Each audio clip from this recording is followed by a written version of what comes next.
निवृत्तीनाथ महाराज की जय हो, सोपानदेव महाराज की जय हो, आदिशक्ती मुक्ताई महाराज की जय हो. कभी प्यासी को पानी पिलाया नहीं,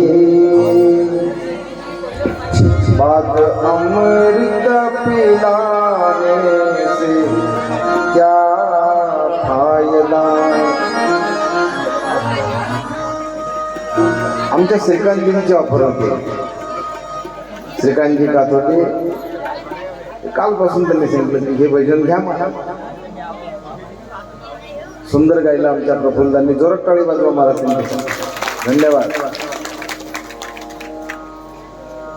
चारही भावंड निवृत्तीदादा, ज्ञानदादा, सोपानदेव आणि मुक्ताबाई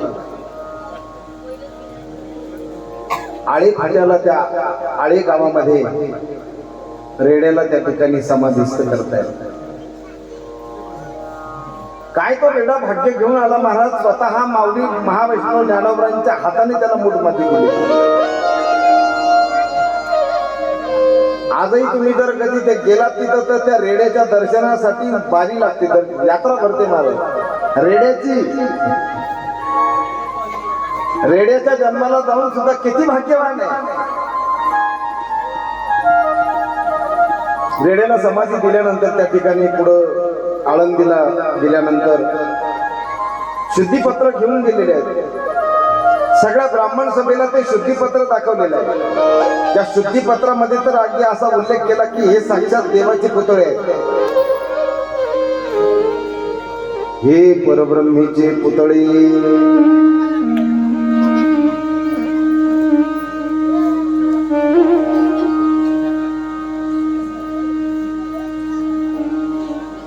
परंतु तरी सुद्धा काही लोक द्वेष करणारे होतेच महाराज, राहतातच ते. तुम्ही काय म्हणता गावात तुम्ही किती चांगलं वागून पहा, 100% लोक तुम्हाला चांगलं म्हणतील. किती चांगली भागवत कथा करा तुम्ही, किती चांगला सप्पा करा, जे चांगलं झालं ते म्हणणारच नाही चांगलं. पण ते जे काय थोडंसं बिघडलं का ते पण ते तसं नव्हतं करायला पाहिजे. तुम्ही राजकीय लोकांना कशाला आनंद देतो, त्याच्याकडे कशाला लक्ष देतात. काय कथेत काय चांगलं सांगितलं ते पाहत नाही लोक. तुम्ही गावात एखादा माणूस चांगलं काम करतो बघा, त्याचे चांगले काम लोक ध्यानात ठेवत नाही. 99 काम करा तुम्ही लोकांचं, एक काम करू नका. लोक म्हणतात काय खरं त्याचं.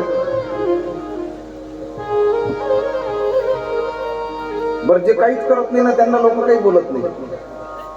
हे लक्षात घ्या की लोक, समाज, जनता, जग त्यालाच नाव ठेवतं जो काहीतरी करतो. जो काहीच करत नाही ना त्याला त्याचे घरचे लोक सुद्धा नाव ठेवत नाही.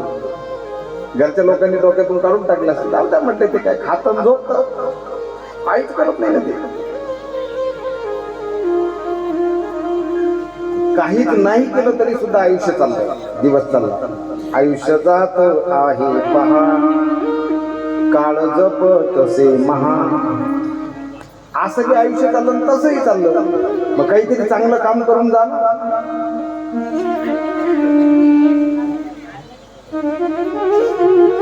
एक दिवस मुक्ताईने भिक्षा मागायला जावं, एक दिवस ज्ञानदादांनी जावं. ज्ञानदादा एक दिवस गेले महाराज भिक्षा मागायला. ओम भगवती भिक्षाम देही. ऐका जरा लक्ष पुरव. लहान लेकरू महाराज, काय वय होतं त्यांचं, या वयामध्ये सुद्धा त्यांना त्यावर अशी वेळ आहे महाराज. भिक्षा मागूनच त्यांना त्यांचं जीवन काढणं. ज्ञानोबा भिक्षा मागायला गेले.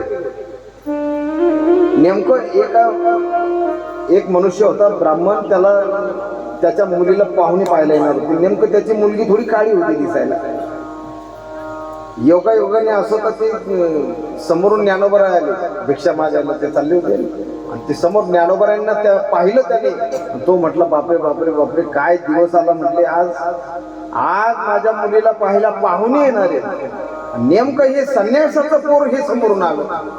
अरे अरे अरे अरे म्हटले आता आता काही माझ्या मुलीचं कल्याण होत. आणि हे ऐकलं ज्ञानोबरायांनी. ज्ञानोबराय म्हणतायत देवाला, देवा आम्ही एवढे वाईट आहे? लोक आमच्याकडे पाहून असं बोलतात, आमचा द्वेष करतात, आमच्या दर्शनाने लोकांना त्रास होतो. अरे आमच्या दर्शनाने जर कधी जगाला त्रास होत असेल तर आम्हाला या दुनियेमध्ये जगायचंच नाही. आम्हीच कोणाला दिसणार नाही असं करतो. तिथूनच मागं फिरले, भिक्षा सुद्धा मागितली नाही, तिथूनच मागं फिरले, सिद्धपेठामध्ये त्या झोपडीमध्ये गेले. झोपडीचं दार काय केलं, घेतलं लावून, एकटेच बसले महाराज. माणसाच्या जीवनात असा काही प्रसंग आला ना, तो काहीतरी रागावैतागात काहीतरी निर्णय घेत असतो. पण आपल्या आयुष्यातही असा प्रसंग येतो, पण आपण काही चुकीचा निर्णय घेऊ नये म्हणून ज्ञानोबरायांनी ही लीला केली. ज्ञानोबरायांनी काय केलं, फक्त स्वतःला कोंडून घेतलं घरामध्ये. आपण सुद्धा असं करायचं महाराज. जर कधी आपल्याला जर कधी प्रसंग आला ना, तर आपण सुद्धा एकांतात राहायचं, एकटं राहायचं, देवाचं चिंतन करत बसायचं. तो देव तुम्हाला मार्ग दाखवतो, तो परमात्मा तुम्हाला मार्गदर्शन करतो, दिग्दर्शन करतो, तो रस्ता दाखवतो आपल्याला. ज्ञानोबरायांनी स्वतः झोपडीचं दार बंद करून घेतलं महाराज, आणि मग समाधी लावली मस्त पैकी. पद्मासन मांडलेलं आहे, आणि पद्मासन मांडून त्यांनी, ज्ञानोबा योगी होते महाराज, आहे का नाही? ते काय साधे योगी होते का? योगी पावन मनाचा. आणि ज्ञानदादांनी समाधी लावली, पद्मासन लावलेलं आहे, आणि आत्मा ब्रह्मांडात नेण्याची तयारी केलेली महाराज. पण ज्यावेळेस ज्ञानोबरायांनी आत्मा ब्रह्मांडात नेण्याची क्रिया चालू केली ना महाराज, त्यावेळेस सगळ्या देवतांना सुद्धा धाक पडला महाराज. या पंचमहाभूत आहे ना, या पंच पृथ्वी, आग, तेज, वायू आणि आकाश, हे 5 महाभूत आहे. या पंचमहाभूतांनी सुद्धा लगेच महाराज खळबळ चालू केली. त्यांना सुद्धा असं वाटायला लागलं की अजून तर ज्ञानोबरायांच्या लीला बाकी आहे, हे काय घडतंय.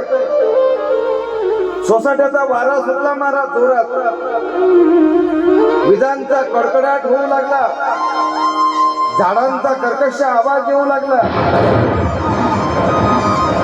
नदीचं पाणी असं खळखळून जे वाहत होतं शांततेने, ते उजंबळून व्हायला लागलं, विचित्र आवाज येऊ लागला. नेमकं इंद्रायणीच्या त्या काठावर मुक्ताई धुणं धुत होती महाराज. चिमुरडी मुक्ताई धुणं धुत होती.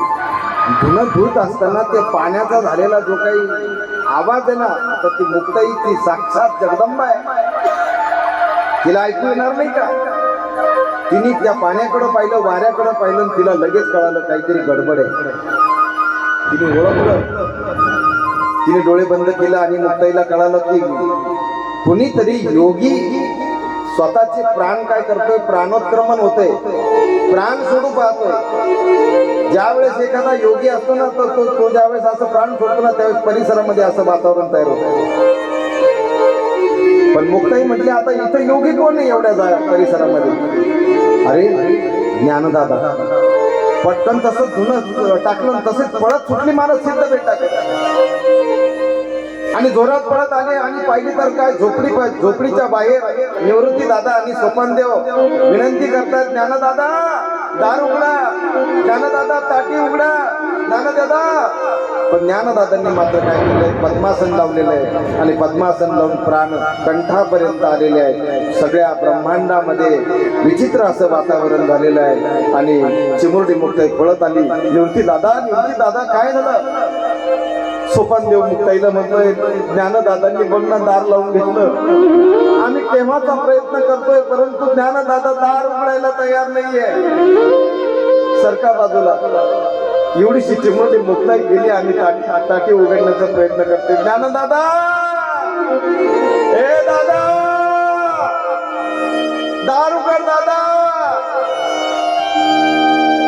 ज्ञानदादा एकही शब्द आतमधून बोलायला तयार नाहीये, आतून ताटी लावून घेतलेली आहे.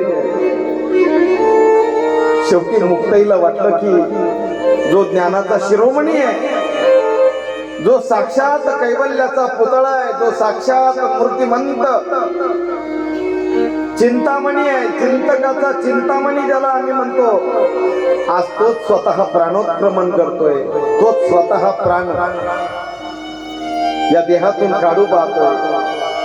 ज्ञानदादा दार उघड, ओरडून ओरडून घसा कोरडा पडला. शेवटी मुक्ताईने विचार केला की ज्ञानदादांना आता दोन गोष्टीची आठवण करून द्यावी लागेल. एवढ्या चिमुरड्या मुक्ताईने महाराज बोलायला सुरुवात केली. ज्ञानदादा दारुगड, ज्ञानदादा तू सांगितलं ना आता आपले मायबाप पंढरपूरला आहे, तू सांगितलं ना जेव्हा जेव्हा तुला मायबापाची आठवण येईल ना तेव्हा तेव्हा तूच कबूल केलं ना, मुक्ते हे तुला घेऊन जाईल मी पंढरपूरला. चिमुरडी मुक्ताई दोन्ही दोन्ही डोळ्याला धारा चालल्या आहेत आणि बाहेरून सांगते, योगी पावन मनाचा साही अपराध जनाचा, विश्वरागे झाले वनी, संती सुखे